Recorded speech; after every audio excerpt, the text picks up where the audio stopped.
Media సోదరులకు నమస్కారం. PC political front chairman Balagoni Balaraj Goud మరియు పెద్దలు వైస్ చైర్మన్ అయిన సూగూరి దుర్గయ్యన్న, కన్వీనర్లు బైరు శేఖర్ గారు, ఎలికంటి విజయ్ గారు, అంబాల నారాయణ మరియు వైస్ ప్రెసిడెంట్ అయిన వి నాగభూషణమన్న,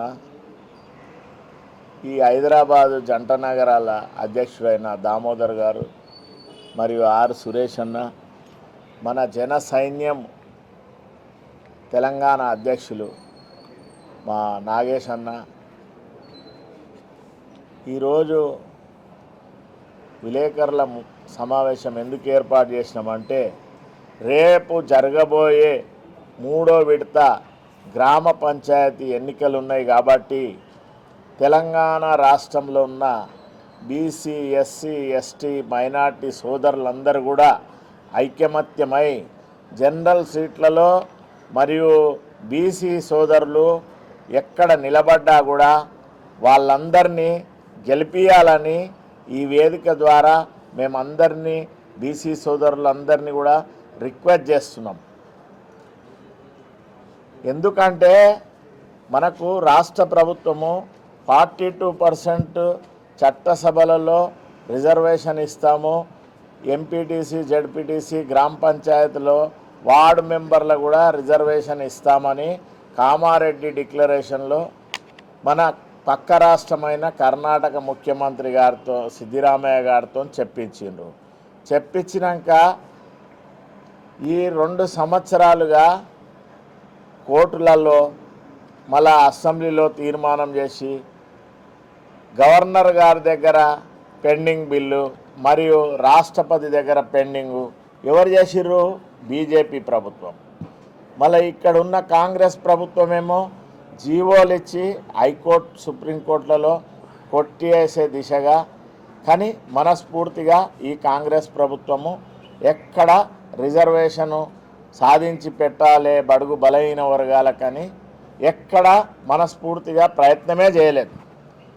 అందుకే మన తెలంగాణ రాష్ట్రంలో ఉన్న బీసీ సోదరులందరూ కూడా సామాజిక న్యాయం పాటించి మనందరం ఐకమత్యంతో ఉండి బహుజన రాజ్యం ఏర్పడాలని ఈ గ్రామ పంచాయతీలో కలిసికట్టుగా ఇప్పుడు రాబోయే మండల పరిషత్లో, జిల్లా పరిషత్లో కూడా మనమేందో 60% కులగణన ద్వారా నిరూపణ అయింది.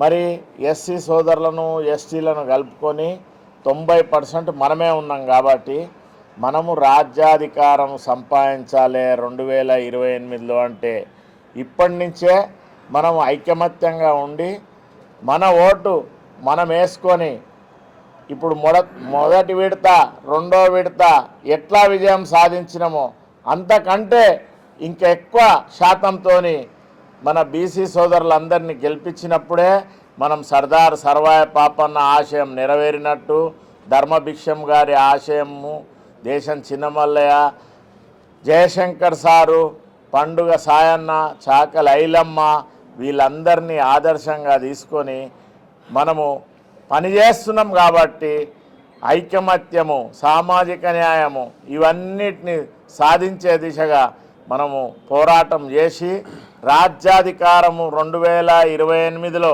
మన బడుగు బలహీన వర్గాల రాజ్యం ఏర్పడాలి. ఎందుకంటే పక్కనే ఉన్న తమిళనాడులో 69% జయలలిత గారు 9 షెడ్యూల్లో చేర్చి ఆ విధంగానే మన తెలంగాణ రాష్ట్రంలో కూడా ఇవ్వాలని, రాజ్యాధికారంలో మేమెంతో మా వాటా దక్కాలని ఎవరైనా కోరుకుంటారు. కానీ భారత్ జోడో యాత్రలో కాంగ్రెస్ పార్లమెంటరీ నాయకుడైన రాహుల్ గాంధీ గారు జిత్నా హిస్సేదారి ఉత్నా భాగ్యదారి అని వాగ్దానం చేసి దాన్ని పట్టించుకోకుండా పార్లమెంట్లో చర్చ జరిగే దిశగా అఖిల పక్షాలను ఇక్కడున్న కాంగ్రెస్ ప్రభుత్వము ఢిల్లీకి తీసుకెళ్ళి ప్రధాని మోడీ దగ్గర ఎటువంటి ప్రయత్నము 2 సంవత్సరాల్లో చేయలేదు.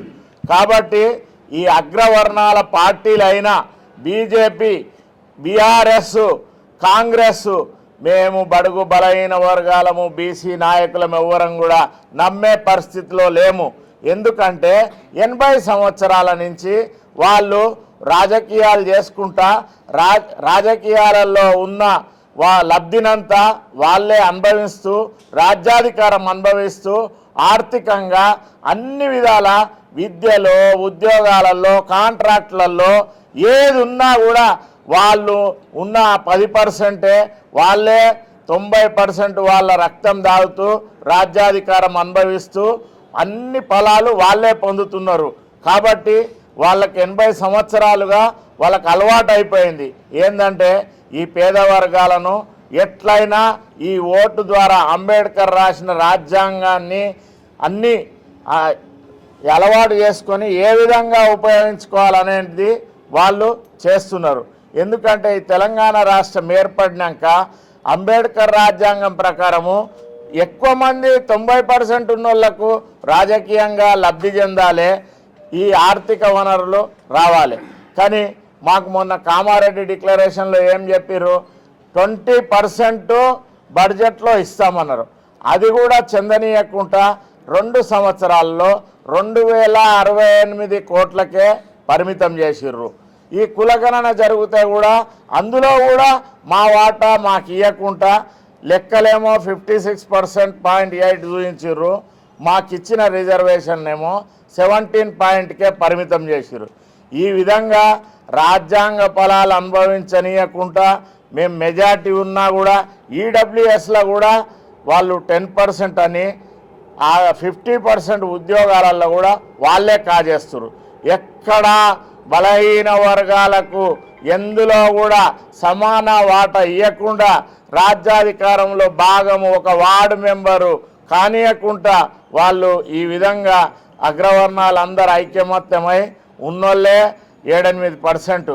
వాళ్ళు మా 90% వాళ్ళను ఇన్ని సంవత్సరాల నుంచి అధికారం దరిదాపులో కూడా రానియకుండా చేస్తున్నారు. కాబట్టి మేము ఈ వేదిక ద్వారా ఇప్పుడు 3వ విడత తెలంగాణ రాష్ట్రంలో జరగబోయే గ్రామ పంచాయతీ ఎలక్షన్లో మా బీసీ ఎస్సీ ఎస్టీ సోదరులందరూ కూడా ఐకమత్యంతో నుండి మన క్యాండిడేట్లను గెలిపియాలి. జనరల్ స్థానాలలో ఎవరు బీసీలు నిలబడ్డా కూడా వాళ్ళందరినీ తప్పక విజయం సాధించే దిశగా మా సోదరులంతా ప్రయత్నం చేస్తారని మేము బీసీ పొలిటికల్ ఫ్రంట్ కార్యవర్గం అందరూ కూడా పిలిపిస్తున్నాము.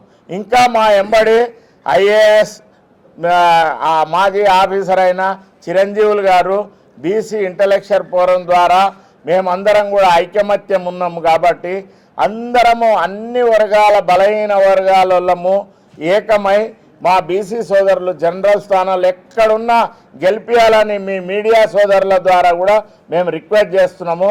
ఈ అవకాశం ఇచ్చిన మా బీసీ పొలిటికల్ ఫ్రంట్ కార్యవర్గానికి కూడా మేము శుభాభినందనలు తెలియజేస్తున్నాము.